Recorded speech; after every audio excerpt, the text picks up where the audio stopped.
জিতে গেলাম ভাই, জিতে গেলাম, জিতে গেলাম, জিতে গেলাম ভাই। ফাইনাল ফাইনাল ফাইনাল, ওয়ার্ল্ড কাপের ফাইনালে চলে এলাম। কে ভেবেছিল ভাই যে আমরা ফাইনাল খেলবো? ভেবেছিলাম সবাই, কিন্তু ভাই এটা সত্যি ভাই। যখন অস্ট্রেলিয়া 338 রান করলো মনে হচ্ছিল গেল ভাই, গেল গেল, কিন্তু ইন্ডিয়া কি খেললো ভাই, কি কামব্যাক করলো, দারুণ। জেমিমা কি খেললো ভাই, জেমিমার ইনিংসটা সিরিয়াসলি আর বিরাট কোহলি ফেল আজকে ভাই, দারুণ ইনিংস। মানে ওয়ানডে ক্রিকেট কিভাবে খেলতে হয় শেখা উচিত, দারুণ একটা ইনিংস, দারুণ। 134 বলে 127 রান ভাই, ইনিংসটা যেভাবে নিয়ে গেল না জেমিমা, যেভাবে নিয়ে গেল, একের পর এক নিয়ে গেল। হুফ। আর ক্যাপ্টেনও খেলেছে ক্যাপ্টেনের মতো ইনিংস, হরমনপ্রীত কৌর ভাই কি ইনিংসটা না খেললো, 89 একটা দারুণ ইনিংস। 2017 থেকে অস্ট্রেলিয়া ওয়ার্ল্ড কাপে কোনোদিন হেরেছিল না, হেরেছিল ভারতের কাছেই, সেটাও 2017-তে। আর ভাই আজকেও অস্ট্রেলিয়া গেল, ভারতেই হারালো, ভারতেই হারালো, ভারতেই পারবে। 338 রান চেঞ্জ করে দিলাম ইয়ার, 338 রান, 338 ভাই। ফাইনাল খেলছি সাউথ আফ্রিকার সাথে। দীপ্তি শর্মাও দারুণ খেলছিল, রান আউট হয়ে গেল, ইটস ওকে, কোনো ব্যাপার না ভাই, চলবে। কিন্তু রিচা ঘোষ যে ইনিংসটা খেললো ভাই, ওয়ার্ল্ডের নাম্বার 3-এ বোলারটা, ওয়ার্ল্ডের 3-এ, সেই ওয়ার্ল্ডের 3 নম্বর বোলার গার্ডনারকে ভাই মেরে মেরে ছটফুটো করে দিল ভাই, দারুণ ইনিংস। ওখানেই পুরো ম্যাচটা ঘুরে গেল।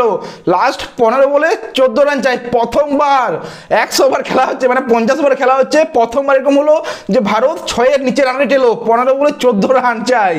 কিন্তু সবচেয়ে উপরে সবচেয়ে বেস্ট ইনিংস জেমিমা ভাই, কি ইনিংসটা খেললো, আমাকে সেই পুরোনো যুগের রাহুল দ্রাবিড়ের ওই খেলাগুলো মনে চলে এলো ভাই। যেভাবে ইনিংসটা বিল্ড করলো, যেভাবে নিয়ে গেল।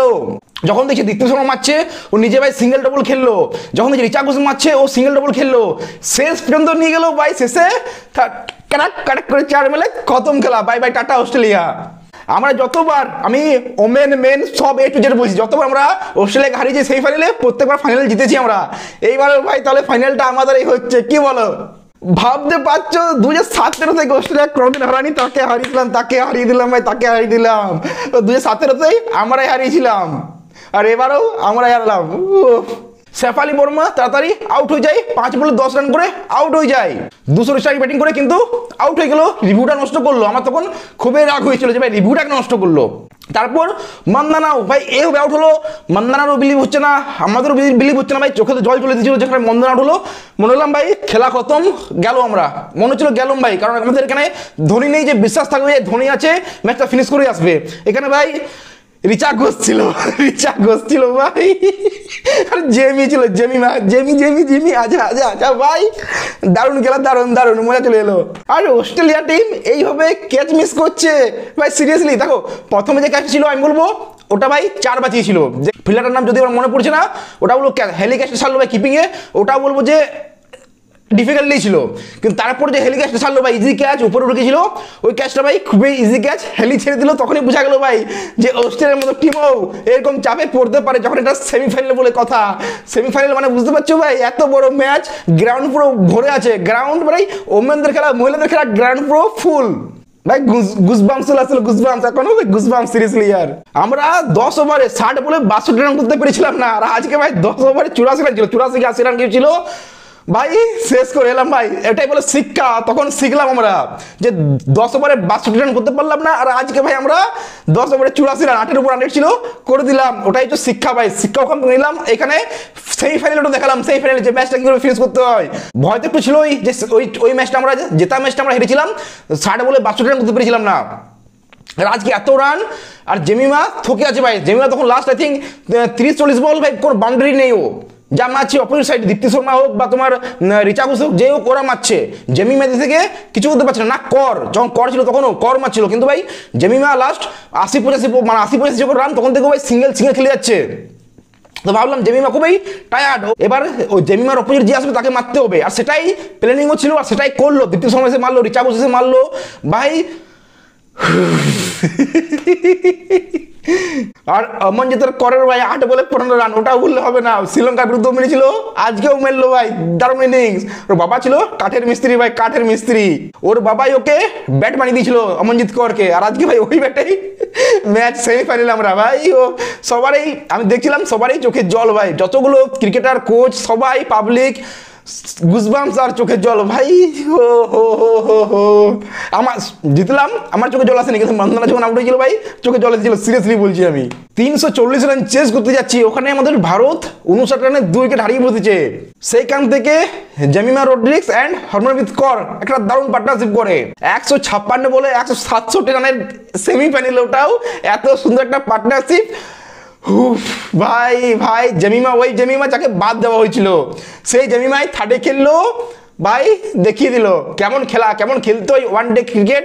এটা বড় বড় টিমকে শেখা উচিত যে কীভাবে ওয়ান ডে ক্রিকেট খেলা উচিত। আমি ওমেন বলছি না, আমি মেনদেরকেও বলছি, বড় বড় টিমকে এটা শেখা উচিত, ছোটো ছোটো মানে সব টিমকে এটা শেখা উচিত ভাই, যে কীভাবে ইনিংসটা বিল্ড করতে হয়, কীভাবে ওয়ান ডে ক্রিকেট খেলতে হয়। প্রত্যেক ওভারে 7, 8, 9 এই 3টে রান রেট নিয়ে যাচ্ছে। আর যখনই ভালো বোলার আসছিল, যেমন গার্ডনার ছিল ভাই, ওয়ার্ল্ডের নাম্বার 3-এ আছে বোলিং র্যাঙ্কে, তাকে 5 রান 4 রান করে নিয়ে যাচ্ছিল, ওকে 400 মারতে যাচ্ছিল না, না কর না জেমিমা। যখন অপোজিট সাইড থেকে যে বোলিং করতে আসতো, সেটা মেঘরাত হোক যেই হোক, ওকে টাইট করছিল। প্রত্যেক ওভারে 8 থেকে 9 রান নিয়েছিল।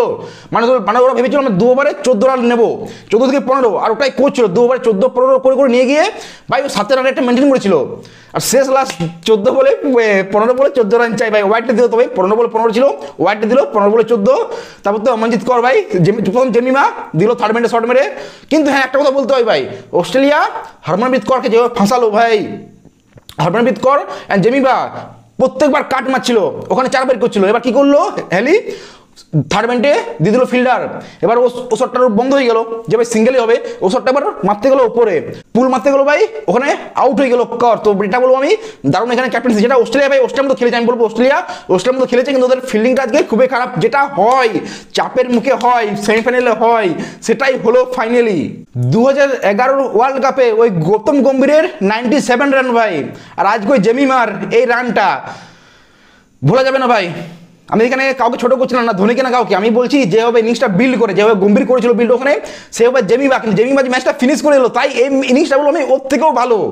কিন্তু একটা জিনিস মনে রাখতে হবে ভাই, অস্ট্রেলিয়া একসময় মনে হচ্ছিল যে 375-380ও করতে পারে, সেখানে 338 রানে অস্ট্রেলিয়াকে আটকে রাখলো। এটাও মনে রাখতে হবে মাথায়, এটাও মাথায় রাখতে হবে ভাই, যে এক সময় যখন মনে হচ্ছিল যে অস্ট্রেলিয়া ভাই 370-375 প্লাস করবে, 380 করে দিতে পারে, সেইখান থেকে ভাই অস্ট্রেলিয়াকে 338 রানে রাখলো।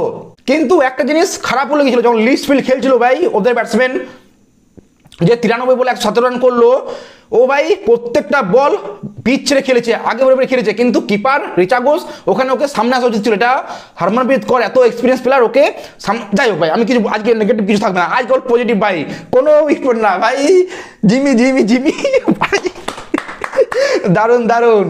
কিন্তু হ্যাঁ ফাইনাল ভাই, ফাইনালে আমার মনে হচ্ছে ভাই ফাইনালে মন্দানা চলবে, ফাইনালে আমরা জিতছি ভাই, কারণ সাউথ আফ্রিকা একটা কনফিডেন্স তো লো থাকেই বরাবর, ওটা মেন স্ট্রিম হোক, কিন্তু সাউথ আফ্রিকাও ভালো খেলছে, যদিও এই বছর লাস্ট 2 বছর সাউথ আফ্রিকাও দারুণ খেলছে, ওটা পরের কথা, পরে দেখা যাবে ফাইনাল কি হচ্ছে। কিন্তু ভাই আজ তো মজা চলে এলো, আজ ঘুমাবে না ভাই, মজা চলে এলো। ফাইনাল ওয়ার্ল্ড কাপ ফাইনাল বলে কথা ভাই, 4 বছর পর খেলা হয় world cup final, Bharat final খেলছে সাউথ আফ্রিকার সাথে।